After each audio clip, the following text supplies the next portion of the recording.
ครับอาจารย์ชูชัยครับสวัสดีครับหมอรวยครับเป็นอะไรน้องพี่โชคดีบ่เนาะ วันนี้เป็นยังไงอาจารย์วันนี้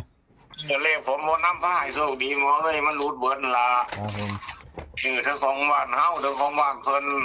มันก็จริงๆผมก็อธิบายอยู่ดอกตอนให้ไปเนาะของไงเนาะผมให้วิ่งศูนย์กับหาเนาะหมอเนาะครับให้วิ่งศูนย์กับหาวันนี้ผมก็อธิบายอยู่เลขน่ะมันมีโอกาสเป็นไปได้คือขึ้นแต้มลงแต้มบานนี้เลขหนึ่งอันศูนย์น่ะมันก็ขึ้นแต้มเป็นหนึ่งเนาะหามันก็ลงแต้มเป็นสี่มันก็เลยออกสี่หนึ่งไปสนะครับผมบานนี้ผมก็จับ02มา02ผมมาออกท้ายเฮาซะก็ถือว่าบ่เข้าละหลุดแล้วเนาะหมอเนาะครับผมขอโทษคุณพ่อคุณแม่ FC พวกเขามาเบิ่งหลายๆก็แล้วผมก็เฮ็ดไปตามสูตรก็ถือว่าตั้งต้นไม้เนาะหมอเนาะครับผมเพราะว่าอาทิตย์ที่แล้วเมื่อกี้นี่มันก็เป็นเลขวิ่งเขามา2งวดแล้วมันก็มาหลุดครับผมป่านนี้ตั้งต้นไม้ใน3วันนี่แหละเนาะจันทร์พุธศุกร์เนาะหมอเนาะครับเอาเป็นงวดแรกในวันจันทร์นี่ล่ะหมอเอาไปลดเนาะหมอเนาะครับผมของ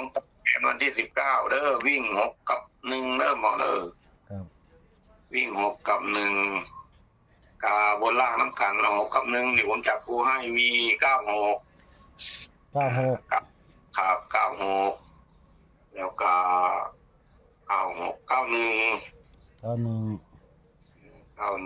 แล้วก็92ครับมานี่ก็06ครับ01 02ครับเอาตัวกันจังน้อยเนี่ยหมอญาตินะนั่นเถื่อ6กับ1เพิ่นกอดข้อกันครับเอา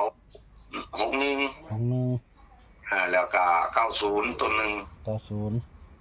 เอา2ชุดนี่ล่ะแล้ววันนี้เอาเลข3ตัวจัก2ชุดมี691ครับแล้วก็806ครับวันนี้หมอรวยวงกลมโต691นี่เด้อตัวนึงแล้วผมชอบตัวนี้หลายๆครับผม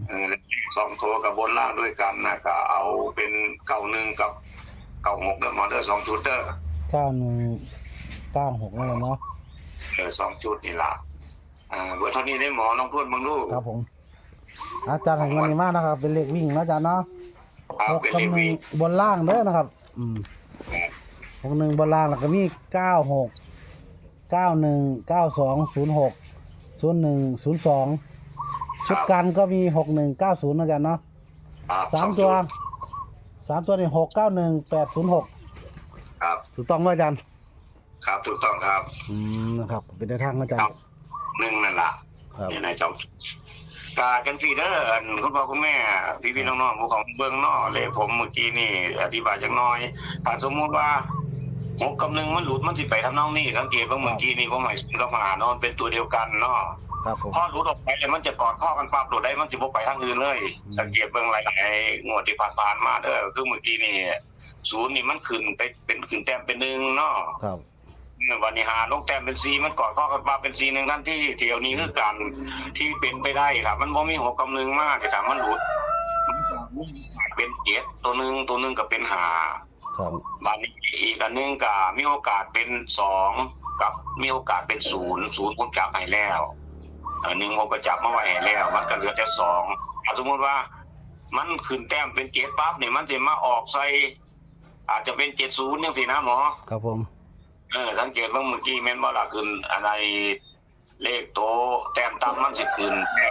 มสูงจะลงแต้มนะหมอเที่ยวนี้ผมยันมันลงมาหานี่นะตัวนึงที่นั่นนักทั้งหาพี่ล่ะครับมันนั่นเพราะว่าตัวแต้มสูงมันมักจะลงแต้มนะครับผมแต่ว่าบางที่มันอาจจะมาทั้งหาทั้ง7ทั้ง6หายไปก็มีก็อาจจะเป็นได้อันนี้ก็ว่าผมกว้างไว้หาลังเทื่อเพิ่นคุณพ่อคุณแม่มาเบิ่งบ่ชอบที่ผมจับให้นี่เนาะก็เพิ่นหาตัวมาเสียบใส่2ตัวนี่ล่ะครับผมลายมันก็บ่ค่อยรูดปานใดหรอกเลยวิ่งก็ก็มารูดบางหันแล้วเนาะหมอเนาะครับเลยวิ่งของอันนี้ก็ทั้งหมดทั้งมวลตัวนี้ล่ะก็ขอให้คุณพ่อคุณแม่รวมทั้งหมอรวยล่ะขอให้โชคดีสุขคนสวัสดีครับขอให้โชคดีครับสวัสดีครับสวัสดีครับอาจารย์ครับสวัสดีครับจบไปแล้วเด้อนะครับสำหรับอาจารย์ชูชัยเนาะในทางฝึกไหมาแล้วนะครับคือเก่าเพิ่นแหละนะครับชัดเจนนะครับตามนี้นะครับวิ่ง6กับ1นะครับบนล่างนะครับให้96 91 92 06 01 02 61 90นะครับเป็นชุดกันเนาะ ส่วน691806นะครับเป็นแนวทางเด้อนะครับของอาจารย์จุยฉายในวันนี้ก็ให้โชคดีไม่ใช่เราลำไปด้วยสู่คนชอบตัวแรกเรียกเอากัดสันเอาให้โชคให้หมานกันเด้อครับเด้อสวัสดีครับ